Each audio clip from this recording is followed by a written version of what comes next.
Hello, ladies and gentlemen. Welcome to Mega Gaming Esports. My name is Ivar. I am joined by the wonderful Rude Dude, and we have some quarterfinals actions for you tonight. We have Mega Gaming Lunar taking on Tyrell's Tortugas. Tortugas. Yeah, I didn't want to butcher that, but we're straight into Pro Draft here. We see the Lulu, Skarner, Caitlyn band away, as well as the Echo, Evelyn, and Bard, and first pick Hecarim coming out for Lunar here. Yep, super standard first pick. In the current meta right now, Hecarim is just one of the top tier junglers. It'll be interesting to see if they decide to pair it with any mid lane synergy, notably the Zillion would be the most likely thing that you'd send into the mid lane right there, but either way, the Hecarim first pick, standing alone as a pretty strong and omnipotent jungler right now. Yep, and in return, we see the Lilia picked up for the red side here. Lilia, Lucian, definitely two different flex picks. We've seen some lane Lilia, but mainly in the jungle. But that Lucian, the three-way flex, top, mid, and bottom. Yes, opening themselves up for a lot of versatility just out of the gate here. I'm probably expecting the Lilia to go into the jungle, though, as you mentioned, have seen a little bit of top lane Lilia, maybe even mid lane at a push. But the Lucian probably going to go into the mid lane. Could also, as we mentioned, be flexed other ways, but I feel like mid lane Lucian just so strong at bullying out other control mages that it just needs to be there. And the Karma pairing really well with the Hecarim, also a flex pick for Lunar here. And we see the Ezreal picked up for the red side, indicating that that Lucian is going to be going mid or top. Yeah, solo lane Lucian here, definitely strong and potential of some lane harassment from this Lucian, expecting it to win out early on. Probably going to be the bot lane locked in for Luna right here, though we have seen Eterno on top lane, also on top lane Karma, same with Gosha in the mid lane, so this is definitely a Luna flex pick that we've seen, and you pick Karma for the flexibility, so expecting it to go other places. Yeah, and the Camille takeaway is really good. I think everything's going to be targeted to the top lane right now, kind of forcing the red side to maybe take the Lucian top or even take it mid lane. But I think Lunar has a lot of answers in the top lane, so we know Eterno has a deep pool here, so I'm not too worried. No, they're taking away, what his better picks, but that doesn't by any means limit him in what he can and can't play. He's got so much in that champion pool of his that we've mentioned that he can just take anything he wants to. Pretty much into the top lane, always has a lot of counter picks going on, and maybe being on blue side, they won't have that luxury to counter pick the top lane, but he can do what he wants up there. And for all we know, it could be Karma top, and these just be wasted bans for the side of Tyrell. Yeah, if this is a favourable matchup, or at least if Tyrell pick a favourable matchup for the Karma, we can definitely just expect, or not expect, but anticipate a Karma going up in that top lane because, as we mentioned, is more than comfortable to play it up top lane. And we see the Rakan come out looking like we're going to be giving counter pick for red side to either mid or top. We still don't know where that Lucian is going per se, but maybe we expect to see. I want to say GP, but Lucian into GP is really good, so I don't think the GP will be picked up. I think that there's a chance that Eterno just blinds it and egos it and says I'll do it anyway. But the Poppy pickup, We all know where that's going. This is a flex. That's not a flex anymore. That's a support Poppy. This is Rabbles. That's a support Poppy. That's Rabbles Rakan counter, right? That's just what he picks. Yep, so that's indicating Karma's going mid or top, and we'll find out here in the next 14 seconds. I want to know if Tyrell knows that this is a support Poppy here. Because this isn't something that's very common. I can, understand the pressure, but there's the GP, like I mentioned. Yeah. I guess they're confident in his ability to, take on the Lucian if it is the Lucian. Yeah, you going it top lane, maybe Tyrell's top laner doesn't play it, maybe they're going to just flex it into the mid lane and then pick another matchup for the top side. Yeah, okay. Maokai taken into the top lane, a lot of safety for Tyrell's Tortugas with that top lane tank as an engage source, but Gangplank's going to be able to farm pretty freely up there. Yeah, it's almost giving Gangplank a free laning phase here.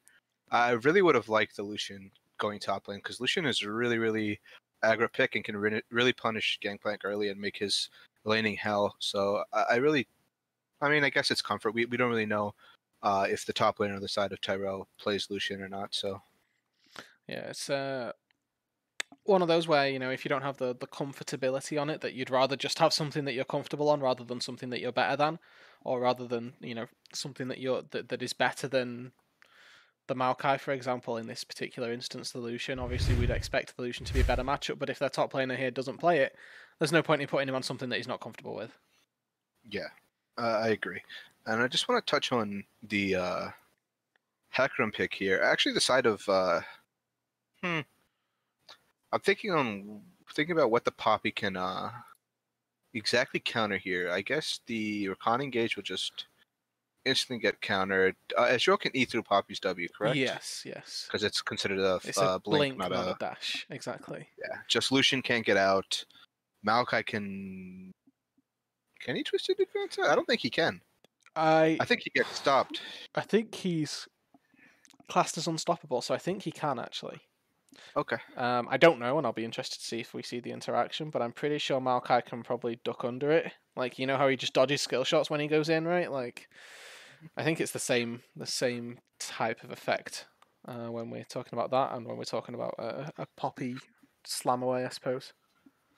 I think it's worth to mention that the Karma mid lane going if she does decide to build some AP here, it can really just negate the damage coming out from Lilia. Just a mantra shield for the entire team. Mantra E could just pretty much nullify any AoE damage coming out from Lilia in team fights. Yeah, the Karma supportive potential when she's got those items, has the ability power built up, especially with the Rabadon's third item, which is something that I'm pretty sure we expect from Gosha here in this mid lane role. I think they've got a big chance to just negate most of Lilia's engage, poke, CC, whatever they want to try and do with it. The shielding that the Karma with the mantra will provide, and that scales so incredibly well into the late game, just giving everybody all of the shields. Is definitely so potent here on Lunar's side, and I think Tyrell might not be expecting the level of shields. They don't have a lot of magical damage. Yes, they have this Lilia, but it's fairly situational, and with Jin probably not wanting to get too close to the Lilia in most cases, should be able to kite it out pretty easily. Jin, obviously one of the champions that, for me at least, can keep a Lilia at arm's length, just because he has those crits to give himself the movement speed, which sort of matches Lilia's as well. Now that I think about it, we've seen rapid fire take over games here on ADC, and there's not really a response from Tyrell's Tortugas here to get onto the Jin. Jin kind of has a free team fight. The only person that can really get to him is flanking Maokai or Rakan, but I'm expecting that to be the Rakan engage to at least be blocked by the Poppy here. Yeah, in an ideal world, they're not going to let Rakan engage onto the Jin. But then again, at the same time, if they find that flank angle, the Maokai or the Rakan both have easy access. There's also the world where Rapid Fire just gets hit by a Swirl Seed, and then the Lullaby comes through, and then the sleep can begin the engage, and then we have to look to rabble to the rest of Lunar squad to try and disengage for Rapid Fire and create space, buy time for him to either wake up or not be CC'd essentially. Mm-hmm. That's a fair point. Seeing him sidestep or get hit by those swirl seeds is going to be very important in team fights. It's a fairly easy skill shot to dodge as long as it's not like point blank.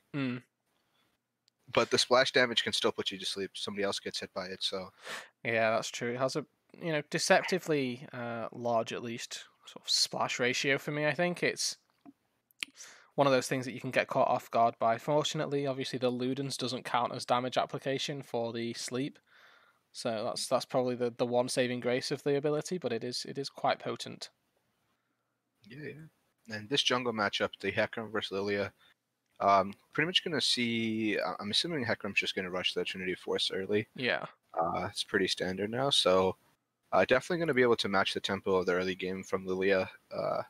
Lilia usually can clear those camps pretty healthily and have a serious impact on the map. I really don't see any ganking lanes for Lilia either, right? Like, Gosha can just stay pretty safe in the mid lane here. Maybe GP you can is get just GP.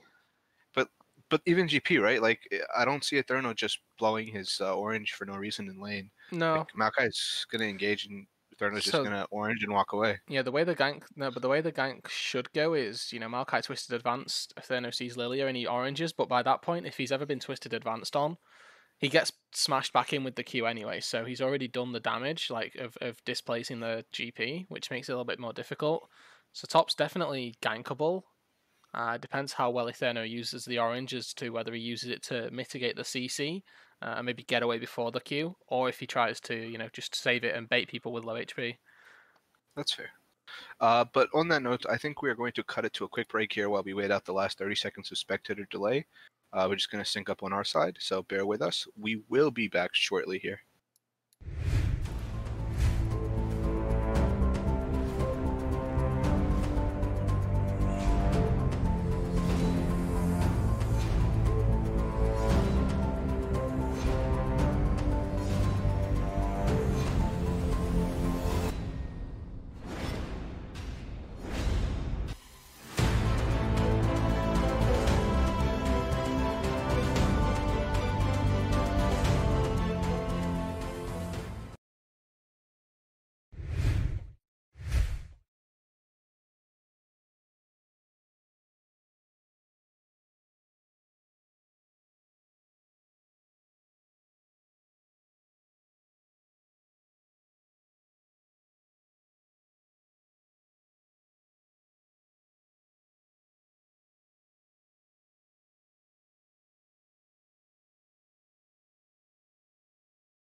Okay, ladies and gentlemen, we are loaded onto the Rift. We got game one of this quarterfinals here, best of three.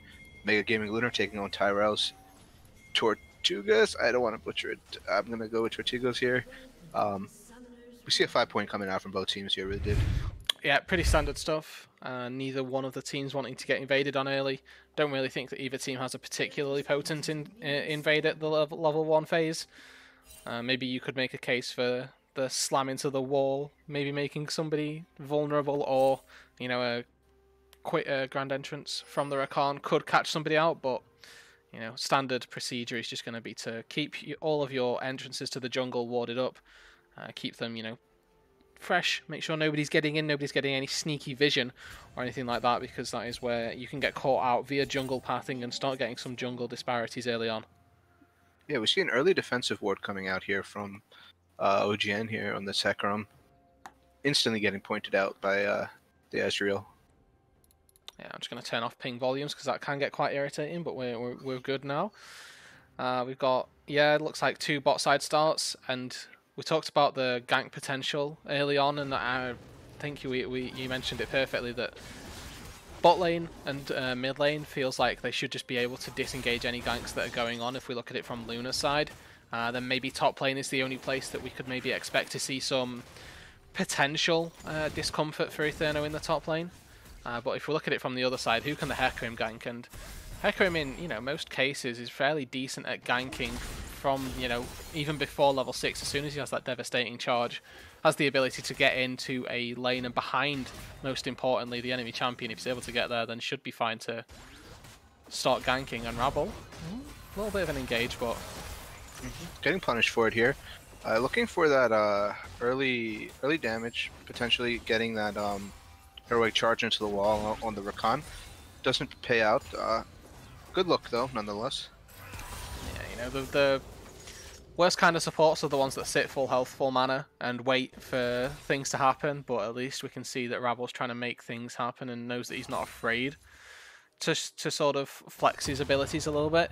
We can see early on Eterno's actually got the push in top lane, which means he's obviously susceptible to a gank here, and we'll have to see whether or not he does get, you know, punished by this Lilia.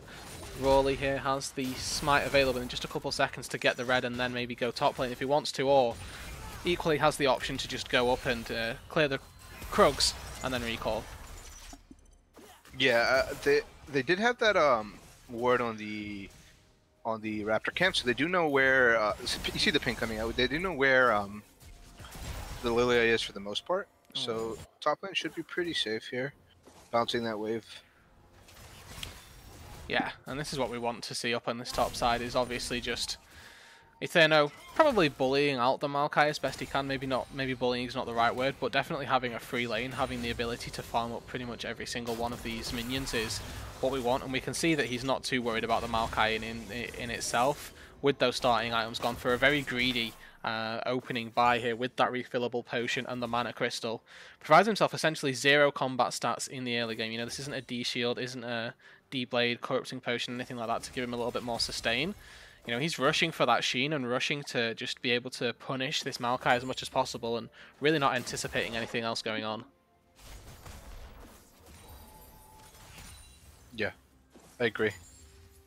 And we see a potential dragon, maybe? It is coming up here shortly. It still has a minute, but maybe a gank in the top lane here. But just a stolen camp. Twisted Advance does come out from top lane party here. Top lane party time, excuse me. Oh, Goshen mid lane. He's going to be fine after the flash, but Wave's pushing against him now, and the Lucian has a lot more minions to catch up with, so probably going to be a bit of a CS lead early on, and you know, that's what we talked about with the power of this Lucian pick. Has the ability to run over most mages in the early game, and Karma, no difference, but Goshen maybe caught out Rawley. Yeah, we see the ghost burn by OGN. OGN's going to go here, try to pick up a kill. It picks up first blood on Raleigh here, but the Lucian dashes over the wall, picks up a kill in return, flashes back over into safety. Ignite was burned, but I think OGN should be able to pick this kill up. Yeah, double kill for OGN and 2-for-1 trade in favor of Lunar, and the 2 kills going on a very important person for the side of Lunar's comp. Yeah, exactly. You know, Karma having the same effect really as the Zillion, has the ability to speed up, and you know, even more so has the ability to shield the Hecarim. So we do have a pause coming out here. We'll have to wait and see what that's all about. Yeah, it looks like the mid laner on the side of Tyrell's Tortugas was lagging a little bit. But I think ours are coming out, and the unpause does come. Yeah, pretty quick there. Top lane party time. You are very low, my friend, right there. If Inferno gets 6, I don't think he does. He might get it off the next wave that's coming in, but you can see the respect being paid by this Maokai to the Gangplank early on. Nearly half of the CS right there on this Maokai, so quite dangerous.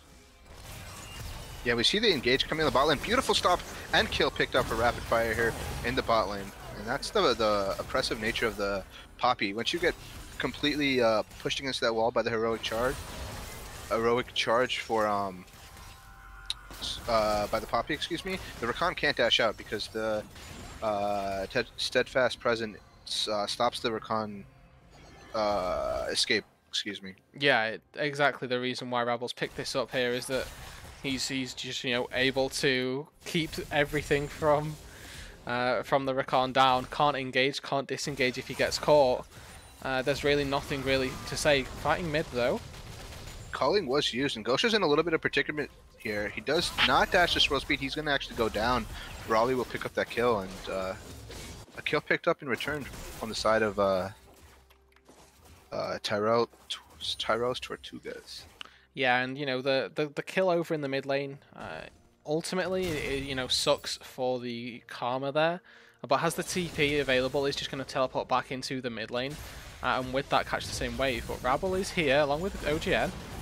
Yeah, and it's a beautiful engage coming out from OGN. He picks up the 3rd kill there. TP coming out from the Maokai. Maokai Twisted Advance uses the ultimate and trying to push them back into the team. Rabble's trying to escape, but OGN DPSing over the W. Snare comes out from Gosha. Another kill pickup for OGN. He's now 4-0 on this Hecarim. Got to be careful not get that shutdown over. And he's just going to run away. Yeah, so 2-for-1 in the mid lane again in favor of Lunar right here. They're starting to accelerate the pace of this game just a little bit here, sending Rabble into the mid lane. Both supports go on a wander, and it's Lunar that come out on top. Looks like Hecarim's also going to be able to get the Scuttle Crab. Lunar's going to be able to secure a little bit of a vision denial down on the spot side, looking like a double control ward take from Rabble right here. Meanwhile, both ADCs just sat down in the bot lane, farming it up. You got to imagine that the Ezreal's fairly happy with this particular situation. The Rabble walking on in, not going to go for any engagements, and it looks like actually Rapid Fire has the lane in pretty much the perfect spot that he wants. Yeah. Bot lane's in a good spot. Top lane is farming superb here, especially with the TP being blown by the Maokai. Eterno's in a great spot. Still has that TP advantage, has a healthy 20 CS lead. Yeah, and has picked up a cull as well, so really is expecting to be able to I do want to point out here, we are coming up on 8 minutes, and there's a 3,000 gold lead for Lunar. That's a very substantial 8 minutes into the game. Yeah, you're exactly right. And if we toggle the gold here, you can see that the majority of it, well, half of it at least, is in that jungle where the 4-0 Hecarim is. And then the rest of it pretty much split amongst the rest of Lunar here. 400 for Rabble, 500, 600 down in ADC. Mid lane, the only real role where there's not a disparity. But this is, yeah, like you say, quite sizable very early on for Lunar.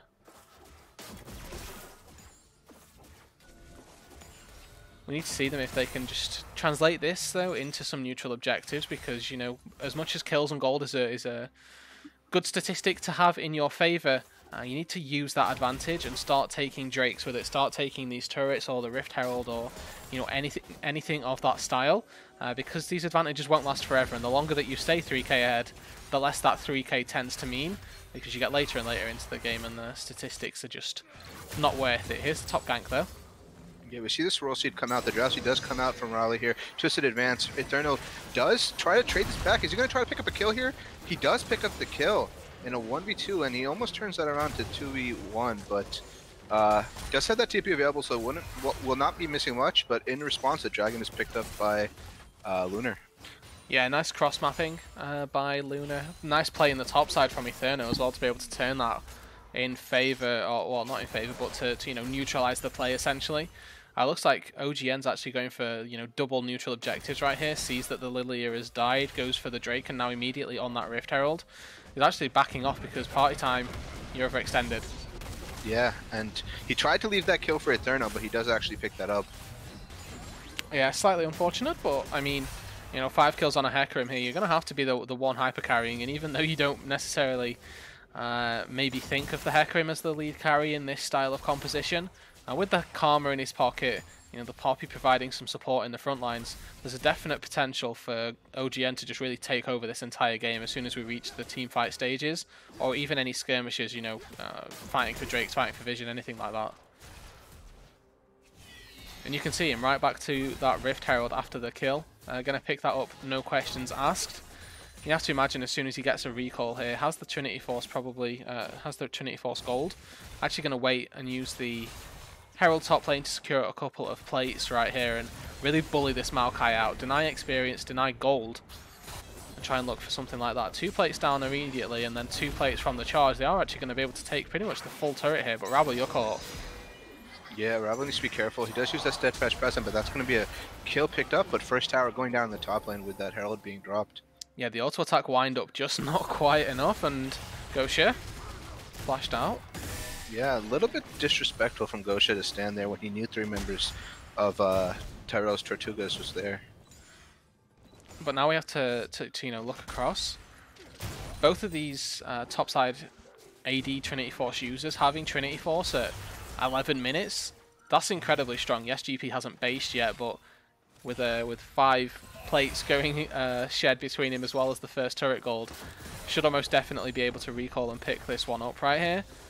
The mid game for Lunar is fully underway, and they should be able to just take anything they want for the next 5 or 10 minutes or so.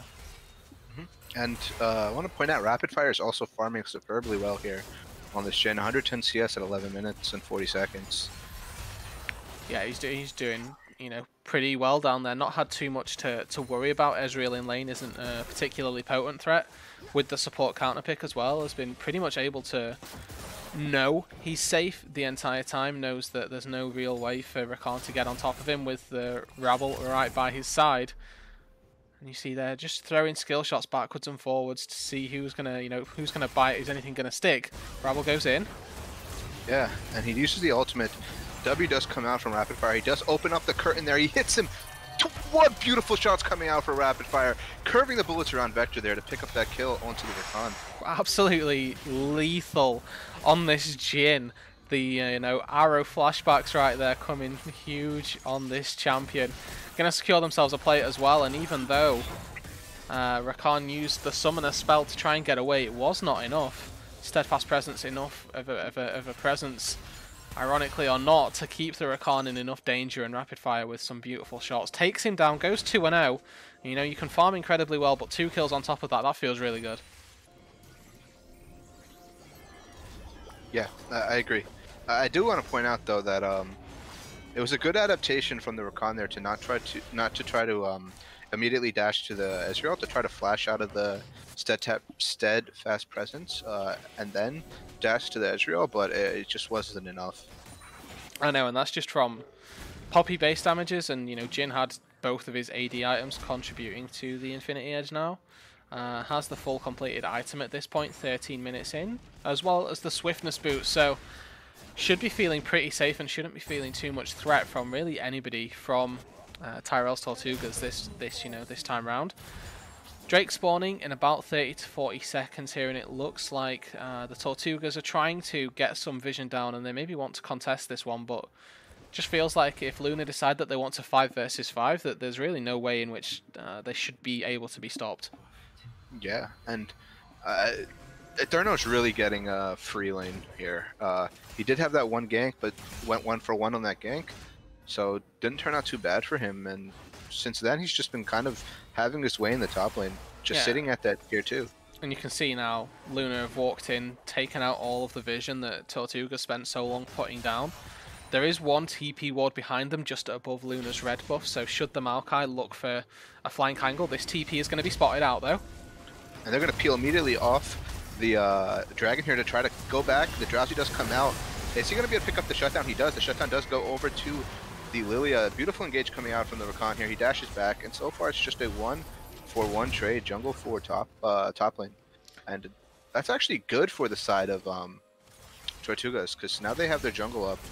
I wonder if Lunar's just going to let this one go. We see Eterno already leaving. And a beautiful dash over the wall. He does flash away there, the Lucian. He's going to go for more. They hit the blast cone to try to keep his team alive. Gosha's just going to accept his defeat and death there, and then pick up another kill on the side of the Tortugas. Yeah, and that's, not Baron, rather, Dragon 2 kills as well. They do lose 1 kill back, but that's going to be pretty good for them. In a state where we were thinking Lunar should have just dominated the team fight and, started snowballing even harder, the fact that the Tortugas were able to find their fight and find a spot where they could really win out in that instance was definitely a great display of skill, of talent as well to show that.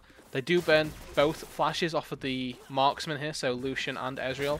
Neither of them going to have that flash available should there be another fight around any objectives in the coming few moments. Rift Herald going to be spawning up on the top side in, less than a minute here. And Eterno, you might be caught out again. He's going to try to go for another trade. We see a TP coming out from the Karma here to try to save his top laner. He does come in. He uses that hose to try to keep Eterno alive. We see OGN here. OGN's they're just trying to burn down this Maokai, and they're going to try to actually pick up the kill on the backside here. We do see the ultimate coming out from the Ezreal. Eterno does pick up that kill with the barrow onto the Lilia, and OGN's still alive in the backside, just healing through all the damage, and Gosha's still alive as well, pretty healthy, and they're just going to walk away from this with a 1-for-0 trade, and the Mantra Q does hit. Engage comes out but doesn't land, and now we see Poppy here. Eterno is TPing back in. They're going to try to go full commit on this. OGN comes in to try to dash through. He does get knocked up, and now we see the Poppy here. Poppy does use that engage, and we do see OGN going down. This should be a clean pickup for the side of OGL here. I mean, we're hoping so. The Rakan's going to fall on the back with a parlay. Rapid Fire gets some farm down the bot lane. Rabble gets a double kill on this Poppy. I was just such a long engage that Gosha was able to get 2 procs of the hose. He started off with the hose at the beginning of the fight, and then ended it off with 1 as well. They lose 1, I believe they picked up 3 or 4 maybe in the extended trade. Rawley's had enough time to die and respawn before the fight's entirely over. Yeah. But that was a big win for Lunar, and that's what we were expecting out of the Dragon fight. Yeah, and that fight was so long, like you mentioned. Like, Eterno was the main focus at the start of the fight. He was able to fight for like a good 15-20 seconds, back, TP back in, and then finish the fight off. Like, that's how long the entire engage had gone. Yeah, and it speaks to the level of healing in League of Legends at the minute. You know, Grasp of the Undying Maokai, Conqueror, or the W rather, from Hecarim. I'm surprised he hasn't gone Conqueror actually, but you know, the sustain that the Karma provided as well. There's so much just utility, so much healing coming across as well, and when Rakan is there trying to heal everybody up as well, there's just so much going on in a team fight that it can last for these you know, long durations. And especially when both AD carries are down bot lane, you know, shaking hands, farming waves backwards and forwards. There's not those big heavy hitters right there. Granted, the Lucian was there, and yes, you have your GP as well, but not the typical ADC that you're looking for in a team fight either. Yeah. I agree.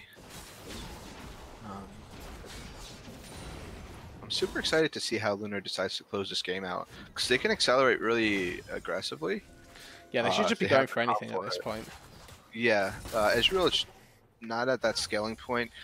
Same with the Lucian, and the members of Lunar have those Triforces, the IE. They're really strong in comparison to their counterparts. Yeah, exactly. Like, neither of the Mirror Manas have been upgraded. Neither of the tier users have their completed second item even yet.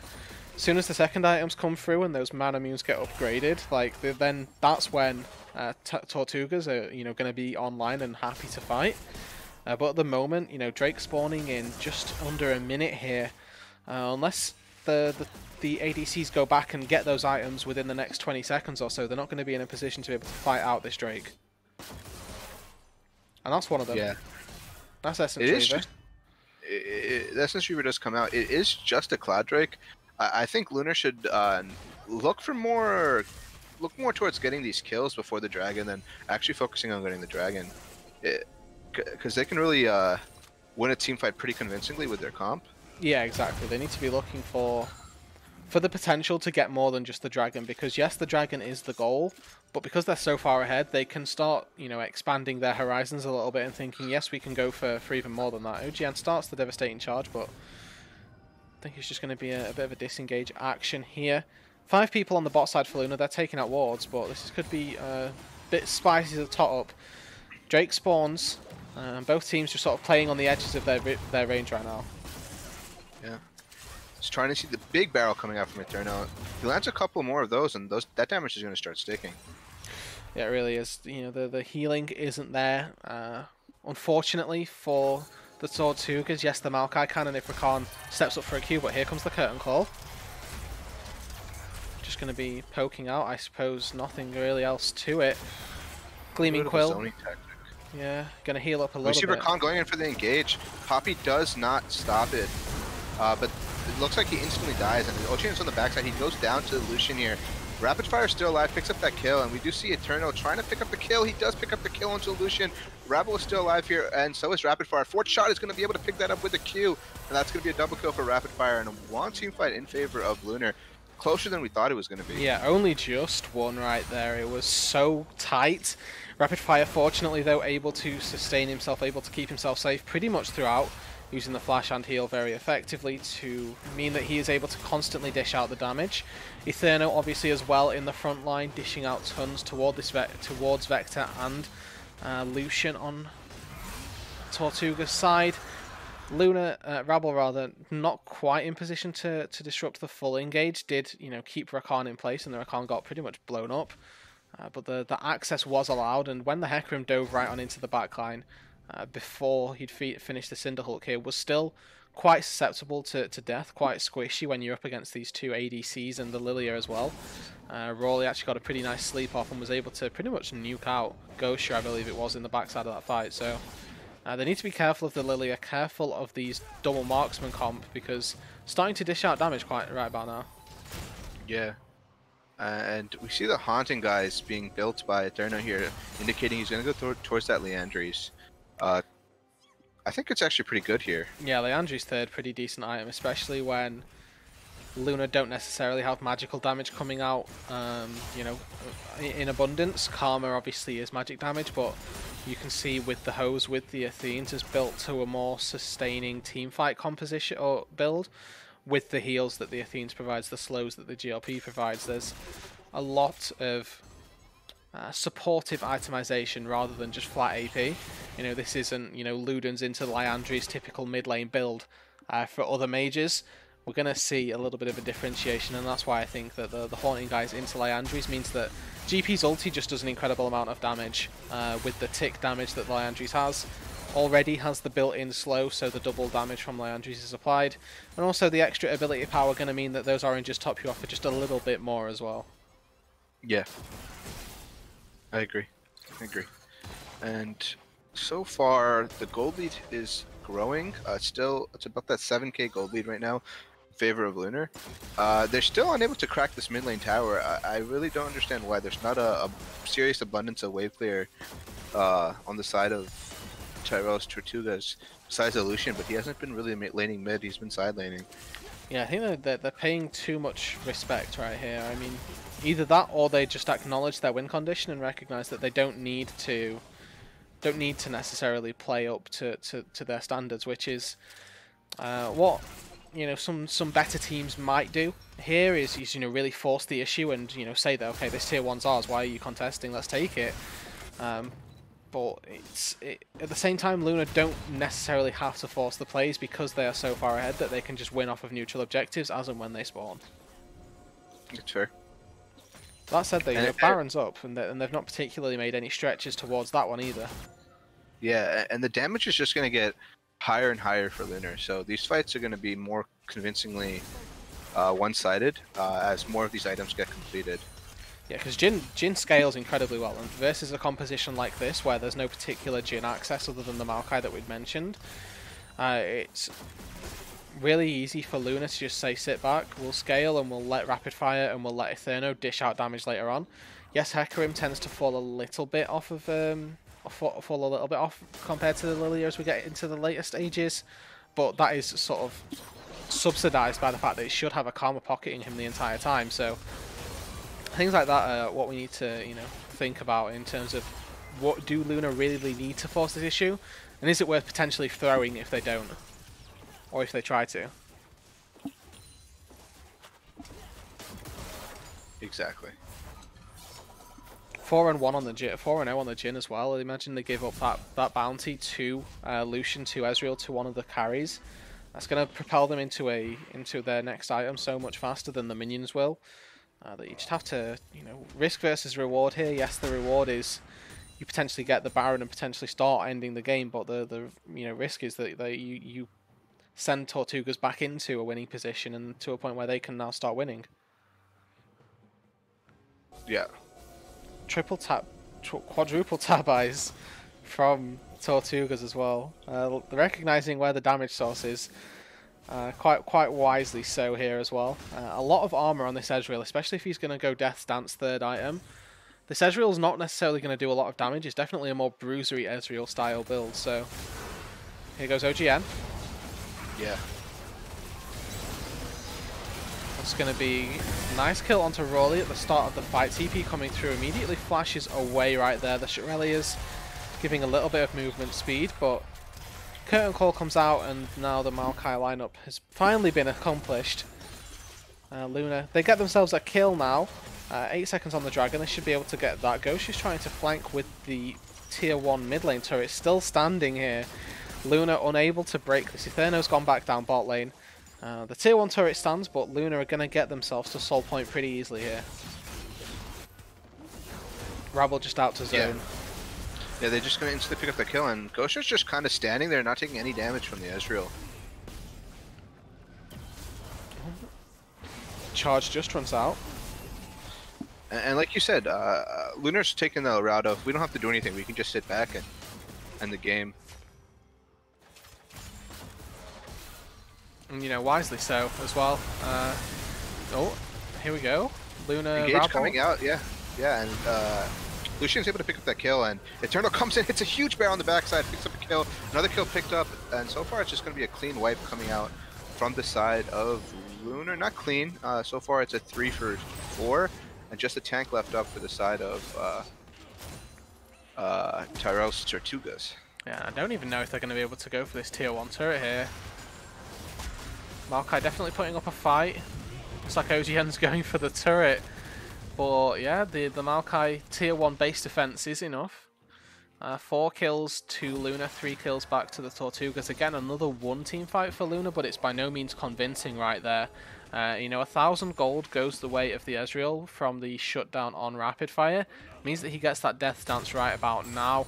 Gonna have that for next time that they fight, and killing this Ezreal is going to become quite difficult. Tab Eyes, Iceborne Gauntlet, and the death stance means you have so much armor, and taking him down is actually a really difficult task for the Hecarim, for the GP. You know, because the GP hasn't gone full AD here, he's gone for the Liandry's.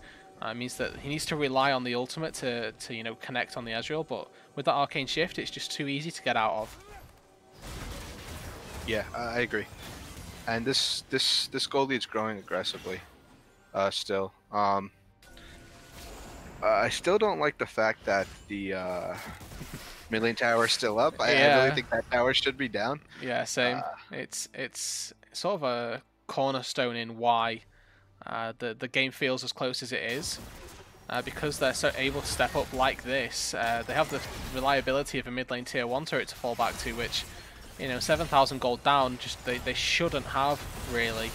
And they're even establishing mid priority here. And Eternal needs to be careful. He's in between 4 members, has to flash away. He's going to instantly go down, shut down, given over to the Ezreal. That's not good, but we do see the Rakan charming up Gosha, getting really low. Rapid Fire picks up a kill with the curtain call there. Fighting over the top, and OGN's in the backside here. They're just going to try to burn down this tank. Rebel uses the heroic charge onto the Maokai, but he's also probably going to go down. Twisted Advance does come out. The shield does come out. He is still alive, and Rapid Fire is going to step forward and try to take over this team fight now. The Mantra Q does hit, slowing down everybody. Beautiful engage coming out from their combat. Double kill for OGN. He's still alive. Pops the Ghost, healing through everything. Triple kill. Triumph comes out, and that's going to be a one team fight for the side of Lunar, and the Baron pings come out. Yeah, finally we see the convincing team fight for Lunar there. Rapid Fire kiting out Rolly on the backside the entire time, and then finally managing to join the forefront of the main fight means that, you know, Lunar come out on top. OGN's going to take the Baron right here. Gosha, with the support on this Hecarim, has been so pivotal in that team fight. The Ardent Sensor healing, the Athene's heals that Gosha was able to pop out, constant Mantra Q after shield, keeping the Hecarim topped up in the team fight, really was what made it about as strong as it could have been. Gonna hold on to the Baron just for a second so that all 5 members get the buff. Now Lunar really need to break this mid lane tier 1. Yeah. I think now with the Baron, they're just going to try to accelerate this game, and I think they should end the game on this Baron. I think, okay, so Baron, when the mid tier 1 is still up, and trying to end off of it is quite difficult because you spend quite a bit of time trying to hit it. Yes, this tier 1 should fall pretty quickly. I think if they can break the base off this Baron, then it's a success, and it sets them up to be able to get Soul, which is, you know, going to probably take up a bit of the Baron time as well. Using this Baron, they're probably going to secure the Soul at the very least, and then hopefully put down a few more roots in the enemy jungle to set up for the future Baron, which is probably where they will look to end the game. Because off of that Baron, they'll end up getting Elder, and then with that Elder, they can take a team fight. You know, it might take a while for Lunar to end, and yes, we're already 30 minutes in. But I can see this game going on for another 10 minutes or so, just while they, you know, secure all of the neutrals and do complete the game by the book. Unless there's just an explosive team fight where they can just run it down with this Baron, the you know, 100% play is going to be wait for the Elder Drake, because Cloud Soul doesn't necessarily give you a win condition. And the curtain is open up from Rakan. Beautiful stun coming out from Rabble, instantly killing the Lucian there, and that's going to be a huge Chakra Mulch to the backline. Double kill picked up for Rapid Fire. He lands another snare, and that's going to be a one team fight. And they have a minion wave. I don't know. I think they could possibly... I mean, like I say, if they get the team fight, then it works. But if they didn't get it... Top lane is looking like it's the move. But they're splitting up. Going to look to get maybe 2 inhibitors and the Soul here. Yeah, it's one of those where you think that maybe if they'd have piled all their resources, I think they still can, to be honest. They're kind of go for mid lane and top lane, but Inferno just leaves top. dead timers are pretty high here. Yeah, Still about 10 seconds. This yeah, is it's game, just yeah. game. Well played from the side of Lunar here. 15k gold lead ending the game. Very methodical and very calculated on how they wanted to close out this one. And there's me saying that they won't get the end off this game because the mid-tier one was up. Lunar just, you know, proved me wrong quite handily right there. I mean, it's what we wanted to see. It's a good start here. 15,000 gold lead when they, you know, end out the game. So nothing particularly to complain about in terms of how they managed to get the game out, but accelerated it maybe a bit too slowly if we're being picky. Yeah, I definitely think a couple team fights were a little sloppy, but nonetheless they got it done. Um, besides that, player of the game. I know we still have one for sure, potentially two more games here, but I think Eternal played really well, and I also think Rabble had some key disengages on the Poppy in team fights, especially those prolonged team fights where he roamed top. He was able to make that top lane fight that was like about a minute and a half turn into a winning trade for Lunar. Yeah, they did. They did. I mean, I think it's hard to put it on any one person for this game because everybody sort of played their part really well. Gosha, yes, has the most deaths in the team, but I think was sacrificing himself quite frequently for the greater good of the team, using his shields to help OGN. And I feel like when I think of Gosha, I don't think of Karma necessarily. You know, we've seen him on Kassadin, the melee style champions that can pop off and take over team fights. Putting him on a more supportive role, doing the job that he needed to do, feels like, you know, he's done his job successfully. And rapid fire, near perfect CS, and probably did, you know, all of the work in the team fights as we got later and later into the game. But so much credit to everybody in game number one. Obviously, only one game so far been played, and we have, you know, a best of three to play out. So we'll take a quick break here, get you guys loaded up into game number two, and we'll come back for the pro draft in just a little bit right now. Yeah, thank you.